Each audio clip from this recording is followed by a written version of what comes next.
सचिन वाझेंच्या आरोपावर अनिल देशमुखांचं जोरदार प्रत्युत्तर आहे। वाझेंचं वक्तव्य म्हणजे फडणवीसांची नवी चाल आहे असं देशमुख म्हणतायत। सचिन वाझे गुन्हेगारी वृत्तीचा माणूस आहे असं देखील देशमुखांचं म्हणणं आहे।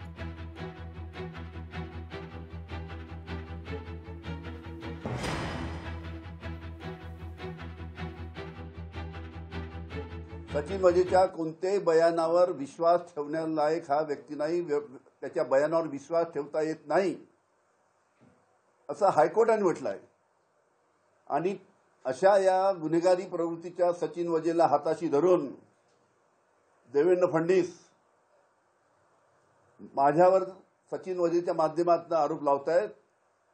त्याच्यामुळे जनतेला हे मी सांगू इच्छितो की मी जे आरोप लावले ते देवेंद्र फडणवीसवर, आणि म्हणून देवेंद्र फडणवीस यांनी सचिन वाझेला पकडून माझ्यावर हे आरोप लावायला सांगितले। पण हायकोर्टाचा आदेश मी परत सांगतो की हा गुन्हेगारी प्रवृत्तीचा सचिन वाझे हा व्यक्ती आहे आणि याच्या कोणत्याही बयानावर, याच्या कोणत्याही स्टेटमेंटवर विश्वास ठेवता येणार नाही।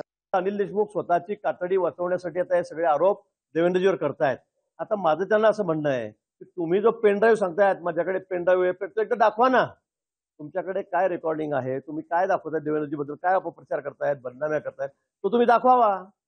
आता अन्यथा तुमचं सगळं बिंग फुटलेलं आहे। लोकशाही मराठी ऐका, पहा, जागरूक रहा।